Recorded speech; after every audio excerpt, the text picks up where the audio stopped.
Learners, welcome back to M institutions. तो आज हम उसी सीरीज को, इंग्लिश स्पीकिंग सीरीज को कंटिन्यू करेंगे और यहाँ पर हम डे 8 पढ़ने वाले हैं आज, जिसमें हम पढ़ेंगे future tense. So without wasting any time let's start. तो फ्यूचर टेंस में भी जैसे मैंने प्रेजेंट और पास्ट टेंस को बताया था 4 पार्ट्स में डिवाइड किया गया है, ऐसे ही फ्यूचर टेंस को भी 4 पार्ट्स में डिवाइड किया गया है। वो 4 पार्ट्स कौन कौन से हैं? Future indefinite tense, future continuous tense, future perfect tense and future perfect continuous tense. ठीक है स्टूडेंट्स, तो सबसे पहले हम पढ़ेंगे फ्यूचर इंडेफिनिट टेंस, जिसमें हम यूज करेंगे विल एंड शैल का।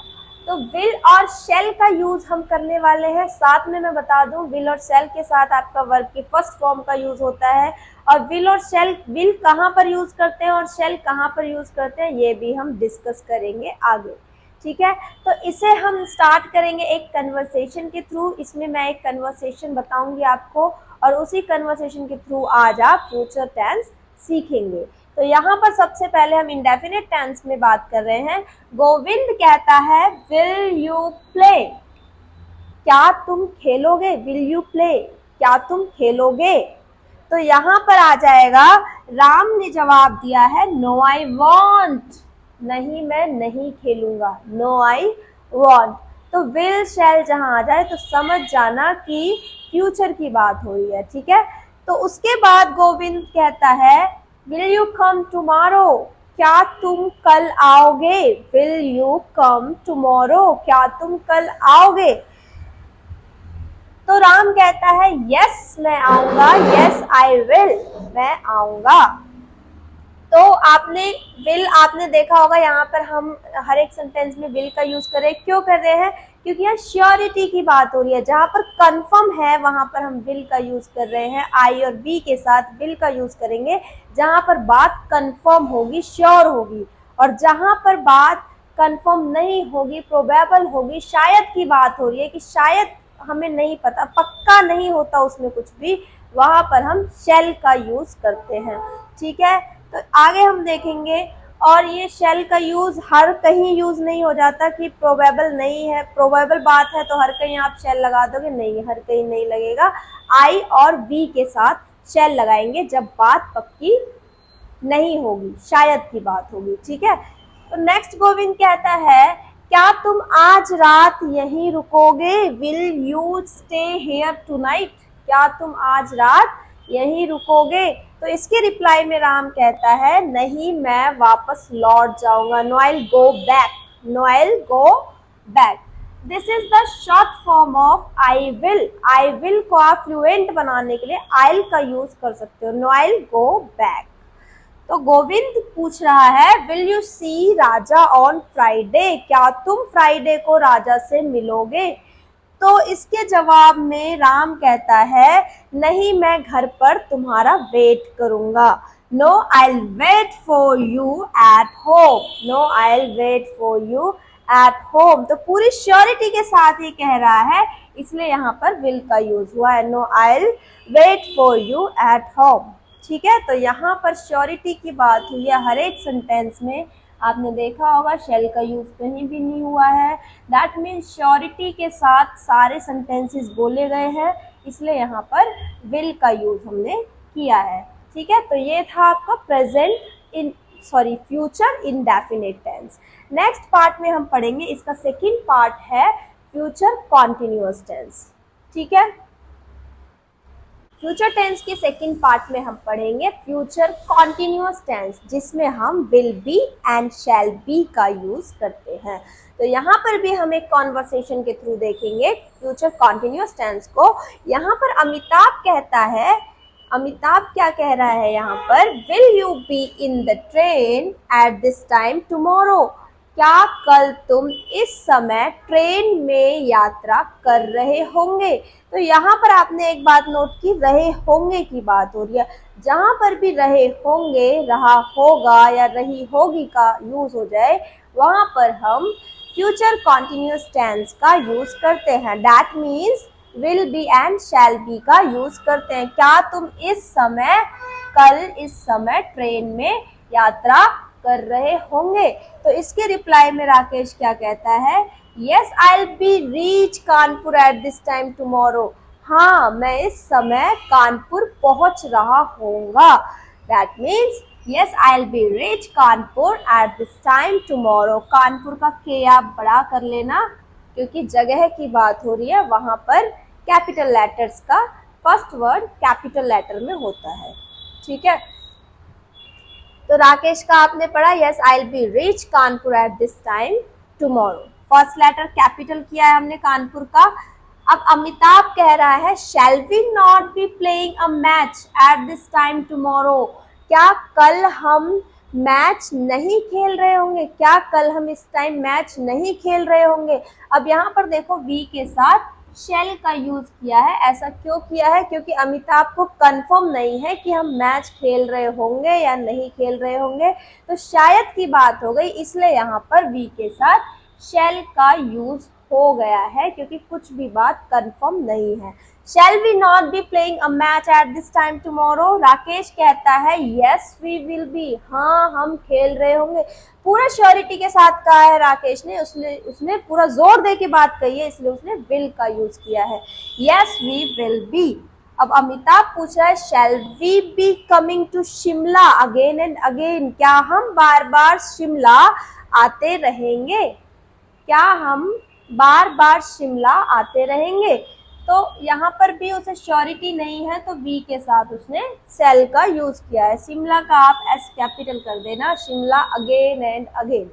ठीक है, तो राकेश इसके रिप्लाई में कहता है, no we want be, no we want be, नहीं हम नहीं आते रहेंगे। ठीक है, तो ये था आपका फ्यूचर कॉन्टिन्यूअस टेंस, जिसमें हमने विल बी और शैल बी का यूज देखा कि विल बी कहाँ यूज हो रहा है, शैल बी कहाँ यूज हो रहा है। आई और बी के साथ विल बी का यूज तब होगा जब बात पूरी श्योरिटी के साथ जोर दे के कही जाएगी, और शैल बी का यूज तब होगा जब बात में प्रोबेबिलिटी होगी, दैट मीन्स कुछ भी कंफर्म नहीं होगा, श्योरिटी नहीं होगी, तब शैल बी का यूज करेंगे। नेक्स्ट हम चलते हैं, नेक्स्ट आपका फ्यूचर टेंस है फ्यूचर परफेक्ट टेंस, जिसमें हम हैज और हैव, परफेक्ट टेंस में हैज और हैव का यूज होता है, और फ्यूचर की बात हो रही है तो will have and shall have का यूज होगा, will have and shall have. ध्यान देने वाली बात यह है कि यहाँ पर हैज कहीं भी यूज नहीं होगा। फ्यूचर परफेक्ट टेंस में हैज का यूज कहीं नहीं हो रहा, will have and shall have. जबकि पास्ट और प्रेजेंट में हमने पढ़ा था कि ही शी इट या कोई नेम हो तो हैज का यूज करते हैं, और आई वी यू दे या प्लूरल में कोई चीज दे रखी हो तो उसमें हम हैव का यूज करते हैं। लेकिन यहाँ पर चाहे सिंगुलर हो चाहे प्लूरल हो, हमेशा हैव का यूज करेंगे फ्यूचर टेंस में। Will have and shall have future perfect tense की बात हो रही है, तो इसे भी एक कॉन्वर्सेशन के थ्रू देखेंगे। मीनाक्षी कहती है, क्या तुम जा चुकी होगी? चुका होगा, चुकी होगी, चुकी होंगे, चुके होंगे, इन चीज़ों के लिए हम किसका यूज करते हैं? जब भी सेंटेंस में मैं जा चुका होऊंगा या मैं जा चुकी होंगी या वे जा चुके होंगे, इस तरह का यूज हो तो समझ जाना कि फ्यूचर परफेक्ट टेंस की बात हो रही है। दैट मीन्स हमें विल हैव और शैल हैव का यूज करना है। ठीक है, तो मीनाक्षी कहती है, विल शी हैव गॉन? क्या तुम जा चुकी होगी? विल शी सॉरी, यहाँ पे तुम नहीं, शी का यूज हो रहा है, तो वह लगाएंगे, शी को हम वह बोलते हैं। गर्ल के लिए शी और बॉय के लिए ही का यूज होगा। Will she have gone? क्या वह जा चुकी होगी? तो रजनी इसके रिप्लाई में कहती है, नो शी वॉन्ट हैव, नहीं वह नहीं जा चुकी होगी। तो मीनाक्षी कहती है, will you have taken your test by this time? क्या तुम इस समय अपना टेस्ट या अपना एग्जाम दे चुकी होगी? तो रजनी इसके रिप्लाई में कहती है, yes I will have finished an important chapter of my life. हाँ, मैं अपनी लाइफ का एक इम्पोर्टेंट चैप्टर फिनिश कर चुकी होंगी। Yes I will have finished an important chapter of my life. फिर मीनाक्षी एक क्वेश्चन करती है, अगेन रजनी से एक क्वेश्चन करती है, will your brother have return from Canada? क्या तुम्हारा भाई, will your brother have return from Canada? क्या तुम्हारा भाई कनाडा से वापस लौट चुका होगा? Will your brother have return from Canada. अब यहाँ पर आपने ध्यान दिया होगा कि हम हर सेंटेंस में विल और शैल के साथ हैव का यूज कर रहे हैं। दैट मीन्स हैज कहीं भी यूज नहीं होगा जब फ्यूचर परफेक्ट टेंस की बात होगी। हैज का यूज हम सिर्फ पास्ट परफेक्ट और प्रेजेंट परफेक्ट का यूज करते हैं, वो भी सिंगुलर में, ठीक है, जैसे ही, शी, इट के साथ, या फिर कोई नेम के साथ हैज का यूज करते हैं। आई और यू सिंगुलर होते हुए भी वहां पर हैव का यूज किया जाता है, ये एक्सेप्शन है, ठीक है। तो कुछ एक्सेप्शंस भी होती है जिन्हें हमें एक्सेप्ट करना होता है, ठीक है।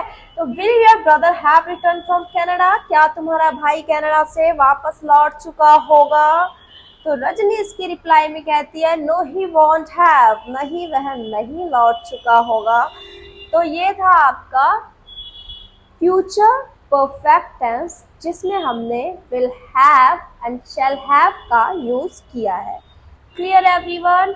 ये आपको future perfect tense, I hope आपको समझ आ गया होगा। नेक्स्ट स्टेप में, नेक्स्ट पार्ट में हम चलेंगे फ्यूचर परफेक्ट कॉन्टिन्यूअस टेंस।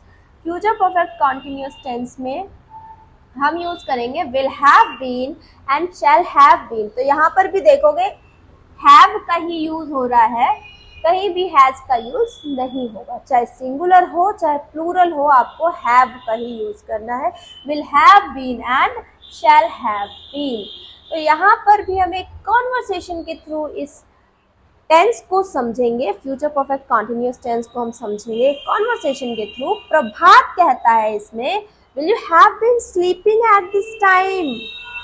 क्या तुम इस समय सो रहे होंगे?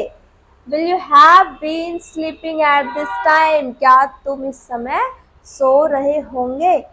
तो प्रभात के बाद सुधीर कहता है, no I probably I shall have been studying at this time. Probably मतलब शायद की बात हो गई, और शायद में मैंने बताया था जब बात कंफर्म ना हो तो आई के साथ शैल का यूज करते हैं। No I probably I shall have been studying at this time. नहीं, शायद मैं इस टाइम पढ़ रहा होऊंगा, ठीक है।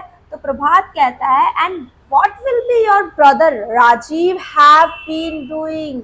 और जो तुम्हारा भाई है, तुम्हारा भाई राजीव क्या कर रहा होगा? एंड तुम्हारा भाई राजीव क्या कर रहा होगा? What will be your brother Rajiv have been doing? तो यहाँ पर सुधीर कहता है, he will have been preparing to leave for Shimla. वह शिमला से जाने की तैयारी कर रहा होगा। He will have been preparing to leave for Shimla, ठीक है। नेक्स्ट चलते हैं हम। तो ये था स्टूडेंट्स आपका फ्यूचर, ये था आपका फ्यूचर परफेक्ट कॉन्टिन्यूअस टेंस जिसमें हमने will have been and shall have been का यूज किया है फ्यूचर परफेक्ट कॉन्टिन्यूअस टेंस में। ये थे आपके चारों टेंसेस।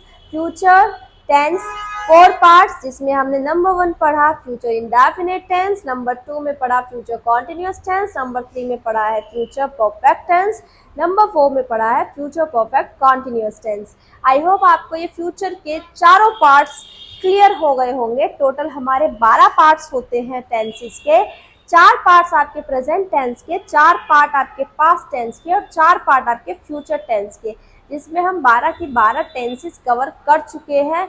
तो अगर आपने ये सीख लिया तो समझ लो आपने 40-50% इंग्लिश आप सीख चुके हो। बस आपको ज़रूरत है तो इन सेंटेंसेस की और भी नए नए सेंटेंसेस को प्रैक्टिस करने की ज़रूरत है आपको। तो जितनी ज़्यादा प्रैक्टिस करोगे, जितना ज़्यादा एटमॉस्फेयर में रहोगे, इंग्लिश के एनवायरनमेंट में रहोगे, उतना ज़्यादा आपके लिए अच्छा होगा, आप जल्दी इंग्लिश सीख पाएंगे। तो जल्दी से अगर आपको हमारी वीडियो पसंद आई है तो लाइक शेयर एंड सब्सक्राइब कर दीजिए चैनल को और कमेंट करके बता दीजिए वीडियो कैसी लगी। तो मिलते हैं जल्दी नेक्स्ट वीडियो में। सो तब तक के लिए thank you so much, bye.